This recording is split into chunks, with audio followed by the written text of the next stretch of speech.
आखिर सरकार को क्या दिक्कत हो रही है इस यूनिवर्सिटी से?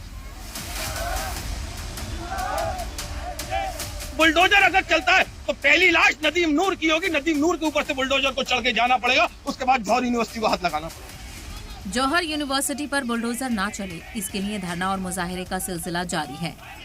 जहां एक तरफ रामपुर में जौहर यूनिवर्सिटी के बाहर स्टूडेंट्स प्रोटेस्ट कर रहे हैं और इस धरने की हिमायत में मुस्लिम तंजीमें भी हिमायत में उतर गई हैं। वहीं रामपुर से तकरीबन 350 किलोमीटर दूर यानी आगरा में भी मुस्लिम महापंचायत मोहम्मद अली जौहर यूनिवर्सिटी को तोड़े जाने की मुखालफत में सड़कों पर उतरी। पोस्टर बैनर के साथ सड़कों पर नारेबाजी की जा रही है, सिर्फ और सिर्फ इसलिए कि हजारों स्टूडेंट्स को तालीम दे रही रामपुर की जौहर यूनिवर्सिटी को जमींदोज होने से बचा सकें।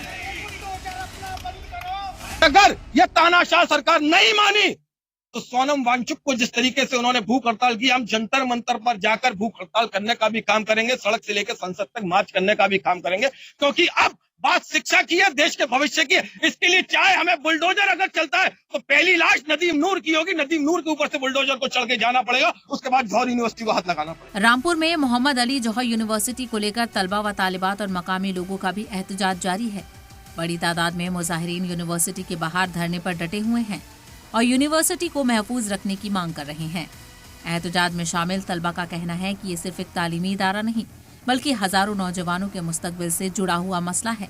मुजाहिरीन ने हुकूमत और इंतजामिया से अपनी मांगों पर फौरन गौर करने की अपील करते हुए कहा है कि जब तक उनकी जायज मांगे पूरी नहीं की जाती तब तक उनका पुरअमन धरना और एहतजाज जारी रहेगा। भारी बारिश के बीच ये जो है प्रदर्शन कर रहे हैं, आपसे शुरुआत करते हैं। ये बताइए, भारी बारिश के बीच तंबू लगा है, किस तरह से देखते हैं आप लोग?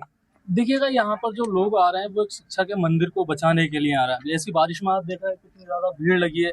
ये किसी व्यक्ति का मामला नहीं है, निजी मामला नहीं है, ये सिर्फ शिक्षा के बचाने के लिए आ रहा है।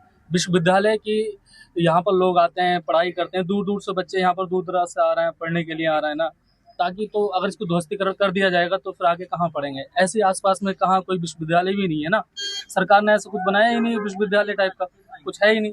तो फिर आप ये बताइए मुझे, किस नजर से देखते हैं? अब भारी बारिश के बीच हम देख रहे हैं तंबू भी गाड़ दिया है, छात्र प्रदर्शन पर बैठ गए हैं, प्रोटेस्ट पर बैठे हैं, कह रहे हैं जब तक अपनी मांगे पूरी नहीं होंगी तब तक हम यहाँ से उठेंगे नहीं। देखिए, ये जो एकदम से अल्टीमेटम जो जारी किया गया है, ये चंदा चोरी और यहाँ जो अयोध्या का जो राम मंदिर का जो चंदा चोरी हुआ है उससे ध्यान भटकाने के लिए, और जो जंतर मंतर पर सीजेपी का जो प्रोटेस्ट चल रहा है उससे ध्यान भटकाने के लिए उनको एक बड़ी खबर चाहिए थी, जो हिंदुस्तान की राजनीति में इससे बड़ी खबर शायद कोई और ना हो। और रही बात 38 भवनों के नक्शे की, तो तोड़ना ही उसका हल नहीं है। हो सकता है सरकार उसमें अपनी दखल अंदाजी ना करके उसमें रवैया ऐसा अपनाए ताकि उसका नक्शा भी पास हो, अगर नहीं है तब। ये बताइए, आपका क्या नाम है? राजा भाई, आप लोग लगातार प्रोटेस्ट कर रहे हैं, हम भी देख रहे हैं। अब छात्र छात्राएं भी विश्वविद्यालय के दरवाजे के बाहर तंबू गाड़ के बारिश के बीच प्रोटेस्ट करने के लिए मजबूर हो गए। आप लोग क्या कुछ कहेंगे? देखिए, मेरा कहना यही है कि शिक्षा का मंदिर है, इसको मत बर्बाद करो, इसको मत कहो कि हम तोड़ेंगे इसको। जहाँ तक नक्शे की बात है, तो नक्शा तो मैं कह रहा हूँ जितनी सरकारी इमारतें हैं सबके देख ले, उठा के सबको बिल्डोजर चला दो और सबको पूरा खंडल कर दो, उसके बाद में आप अपने मजे अपने लो। दरअसल रामपुर अथॉरिटी का दावा है कि जौहर यूनिवर्सिटी के 40 में से 38 इमारतें गैर कानूनी हैं। ऐसे में इंतजामिया ने 38 इमारतों को तोड़ने का नोटिस जारी किया है, जिसके लिए तकरीबन 15 दिनों की मोहलत दी गई। इसी सिलसिले में आजम खान की पत्नी और साबिक एमपी ताजीन फातिमा बच्चों से मुलाकात करने पहुंची। मुलाकात के बाद उन्होंने कहा कि बच्चे अपने हक के लिए लड़ रहे हैं और हमें दुनिया भर से हिमायत हासिल हो रही है। उन्होंने इस पूरे मामले को सियासत से मुतासिर बताया है। बच्चों की खैरियत लेने आई थी, क्योंकि इतनी बारिश और इतनी धूप में भी बच्चे इतनी बारिश में बच्चे बैठे हुए हैं।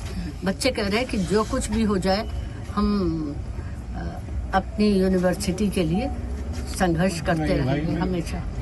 देखिए, बच्चे खुद आंदोलन कर रहे हैं, ये एक तरह से मामूली धरना नहीं है, ये एक सत्याग्रह है कि बच्चे सत्य के लिए आग्रह कर रहे हैं कि हमारी पढ़ाई क्यों डिस्टर्ब की जा रही है, हमारी यूनिवर्सिटी को क्यों तोड़ा जा रहा है। ये एक डिक्टेटरशिप वाला ऑर्डर है कि फौरन यूनिवर्सिटी को गिरा दिया जाए। सरकारें जो हैं वो एक तरह से शिक्षा को प्रोत्साहन देती हैं, शिक्षा के लिए बहुत कुछ करती हैं और सरकार हमें ये ऑर्डर दिया गया कि हम विश्वविद्यालय को गिरा देंगे। स्टूडेंट्स के इस मुजाहरे को मुस्लिम तंजीमों की भी हिमायत हासिल हो रही है। जमीयत उलमा हिंद के वफ्द ने मोहम्मद अली जौहर यूनिवर्सिटी पहुंचकर एहतजाज कर रहे तलबा से मुलाकात की। वफ्द ने तलबा से बातचीत कर उनकी परेशानियां सुनी। जमीयत उलमा हिंद इंतजामिया से यूनिवर्सिटी पर एक्शन का फैसला फौरी तौर पर वापस लेने का मुतालबा किया। ये मुस्तकबिल तो बर्बाद होता हम देख रहे हैं। ये बच्चों के भविष्य के साथ खिलवाड़ हो रहा है। आप ये कह देते हैं कि अच्छा किसी और यूनिवर्सिटी में आपको एडमिशन दे दे, क्या मजाक कर रहे हैं आप? इतने सारे बच्चे इतने अलग अलग यहाँ यानी कोर्सेज चल रहे हैं, इसमें वो पढ़ रहे हैं। एक यहाँ का माहौल बना हुआ है, एक एटमोस्फियर है यहाँ पर एजुकेशन का, और आप यानी ये बच्चों को क्या करेंगे, कहाँ ले जाएंगे बच्चों को? और इसके बाद ये आज का मामला नहीं है ना, यूनिवर्सिटी इतनी बड़ी है, वर्षों तक ये यूनिवर्सिटी चलेगी, तो आने वाली एक पूरी नस्ल को बर्बाद करने का आपने आयोजन किया हुआ है। ये गवर्नमेंट की बहुत बुरी और बहुत गलत यानी पॉलिसी है और हम इसकी मुखालफत करते हैं कि इसमें कुछ होना नहीं चाहिए। इसी यूनिवर्सिटी को चलना चाहिए, यहीं पर बच्चों को पढ़ना चाहिए। और ये आपने जो कुछ भी नोटिस जारी किए हैं, इसको बहुत जल्द आपको ये नोटिस वापस लेनी चाहिए। जौहर यूनिवर्सिटी के स्टूडेंट्स और मुस्लिम तंजीमों की मांग है कि इस पूरे तनाज़े का हल बातचीत से निकाला जाए, न कि बुलडोजर चलाया जाए। मगर योगी सरकार अपने फैसले पर अमल के लिए बाजिद है। सवाल ये उठता है कि अगर ये यूनिवर्सिटी गैर कानूनी है तो हजारों बच्चों के मुस्तकबिल को क्यों बर्बाद किया जा रहा है? सरकार जौहर यूनिवर्सिटी को अपने कब्जे में लेकर भी इस काम को अंजाम दे सकती है, जिससे जो स्टूडेंट्स यहाँ तालीम हासिल कर रहे हैं उनको किसी तरह का नुकसान ना हो। लेकिन ऐसा नहीं हो रहा है और इसीलिए ये पूरा मामला तरक्याती कम सियासी ज्यादा लग रहा है। ब्यूरो रिपोर्ट, सलाम टीवी।